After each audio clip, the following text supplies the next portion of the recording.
이 영상에서는 러시아의 방공랑이 왜 자국 항공기를 계속 격추시키는지 분석해 보겠습니다.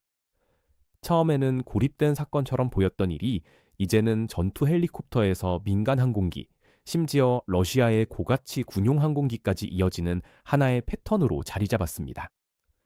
러시아 항공기가 아군 5인 사격으로 더 많이 손실될수록 러시아 방공망은 자신들이 지켜야 할 영공을 오히려 자국 항공기에 대한 사살구역으로 바꾸고 있습니다. 이 패턴은 3월 초 로스토프 지역에서 처음 뚜렷하게 드러났습니다.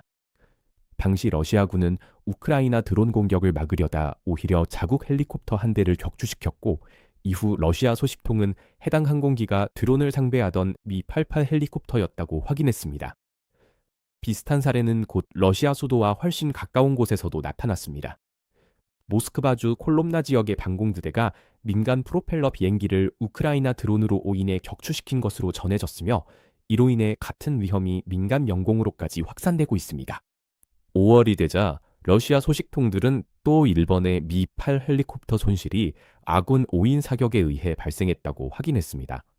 이번에는 승무원까지 사망해 같은 기종이 러시아 방공망의 압박 속에서 다시 격추된 사실로 인해 이런 사례들을 더 이상 단순한 실수로 치부하기 어려워졌습니다. 이 일련의 사건들은 러시아 방공망이 반복적으로 자국 측 항공기를 파괴하고 있음을 보여줍니다. 이런 일이 발생할 때마다 그 대가는 더욱 커졌습니다. 이미 러시아는 우크라이나의 공격으로 항공 전력을 잃고 있었고, 여기에 자국 방공망에 의한 추가 손실까지 겹쳤기 때문입니다.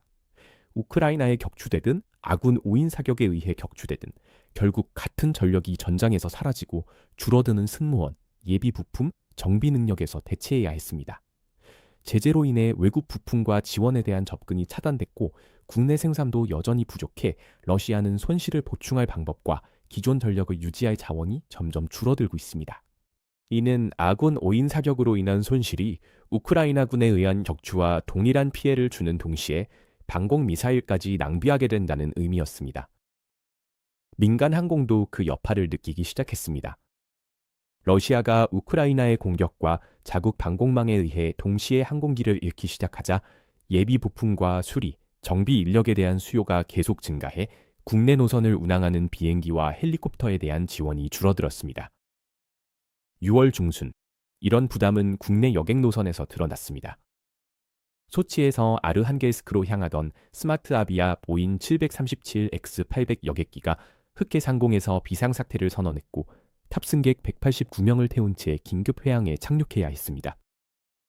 이어 6월 26일에는 민간 Mi-8 헬리콥터가 크라스노야르스크 지방에서 거친 착륙을 했으나 당국은 명확한 원인을 밝히지 않아 이런 항공기 운영의 부담이 군사 영역을 넘어 확장되고 있음을 보여줬습니다.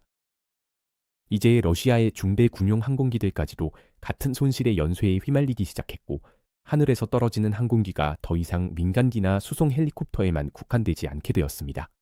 6월 16일, 투폴레프 PU-EM3 장거리 전략 폭격기가 벨라야 공군기지에서 이륙한 직후 이루쿠츠크주에서 추락해 러시아에서 가장 중요한 군용기 중 한 개가 늘어나는 손실 기록에 즉시 추가되었습니다.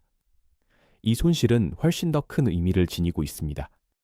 PU-EM3은 러시아의 장거리 공격 능력의 일부이자 재래식 및 핵파격 전력에 속하며 러시아가 쉽게 재건할 수 없는 노후 소련제 폭격기 전력에 속하기 때문입니다. 영상에는 폭격기가 지상에 충돌하는 장면이 포착되었고, 추락 현장에서 촬영된 이후 사진에는 불타는 잔해로 남아있는 모습이 보였습니다. 전략 폭격기까지 그 명단에 오르자 러시아의 가장 귀중한 군사 자산들마저 잇따라 손실되고 있는 셈입니다. 전반적으로 러시아는 점점 더 통제하기 어려운 항공 문제로 나아가고 있습니다. 이제 추가적인 손실 한 개 한 개가 이미 전쟁, 5인 사격, 그리고 누적되는 고장으로 소모되고 있는 동일한 전력에 타격을 주기 때문입니다. 우크라이나가 드론 공격으로 압박을 계속 높이면서 러시아 방공망은 더욱 서두른 교전 결정을 내릴 수밖에 없고, 그 결과 러시아가 보호하려는 동일한 영공에서 더 많은 항공기가 손실될 위험이 커지고 있습니다. 이런 상황이 계속된다면 러시아는 항공 시스템이 무너지는 와중에도 계속해서 항공기를 전쟁터로 투입할 수밖에 없을 것입니다.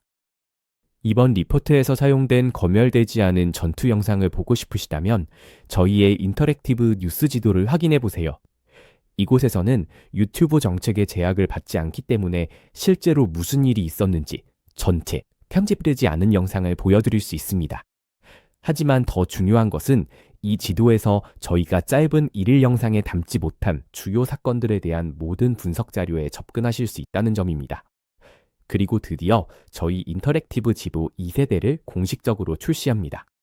지금 여러분이 화면에서 보고 계신 지도는 대폭 향상되고 훨씬 더 강력해진 버전으로 더욱 진보된 기능과 뉴스 분석 도구를 갖추고 있습니다. 새 지도 출시를 기념해 모든 구독 플랜의 50% 할인 이벤트도 진행 중입니다. 단 4.99달러부터 프리미엄 지도 이용권뿐만 아니라 저희의 독점 전략 업데이트, 전선 개요, 전략적 지정학 영상까지 모두 이용하실 수 있습니다. 설명란의 링크를 확인하시고 저희 커뮤니티의 특별 회원이 되어보세요. 저희와 함께 해주신 모든 분들께 진심으로 감사드리며 여러분의 응원이 저희에게 큰 힘이 됩니다.